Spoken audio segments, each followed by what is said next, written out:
2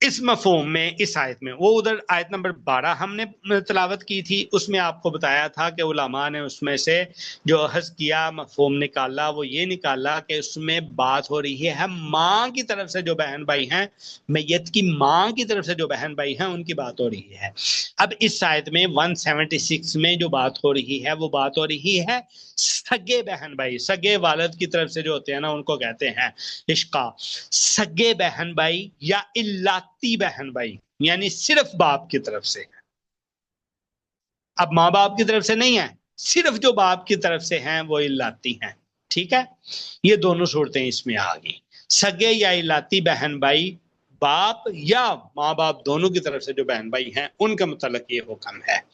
اب ایک ٹرم ہم ادھر سمجھتے ہیں جی، وہ ٹرم جو کلالہ ہے، 2 منٹ بچ گئے ہیں ہمارے پاس، یہ کلالہ کو آج سمجھ لیں یا آئندہ سمجھ لیں، آئندہ سمجھتے ہیں، ٹائم کم ہے، آج صرف یہ دیکھتے ہیں کہ اس صورت میں کیا حصے بنیں گے۔ اس صورت میں پہلی صورت بنتی ہے جی اگر میت کے ماں باپ اور اولاد میں سے کوئی بھی زندہ نہیں ہے تو پھر 3 صورتیں بنیں گی۔ میت کے اگر ماں باپ بھی نہیں ہے، اولاد بھی نہیں ہے، کوئی بھی نہیں ہے تو 3 صورتیں بنیں گی۔ پہلی صورت کیا بنے گی کہ اگر صرف ایک بہن ہو تو اس کو آدھا حصہ مل جائے گا۔ دوسری صورت کیا بنے گی، 2 یا 2 سے زیادہ بہنیں ہیں تو پھر ان کو 2/3 حصہ ملے گا جو کہ دونوں میں برابر تقسیم ہوگا۔ تیسری صورت یہ ہے کہ بھائی بہن دونوں ہیں تو زیادہ ہیں، تو پھر کیا ہوگا کہ مرد کو یعنی بھائی کو 2 بہنوں کے برابر حصہ ملے گا، ٹھیک ہے؟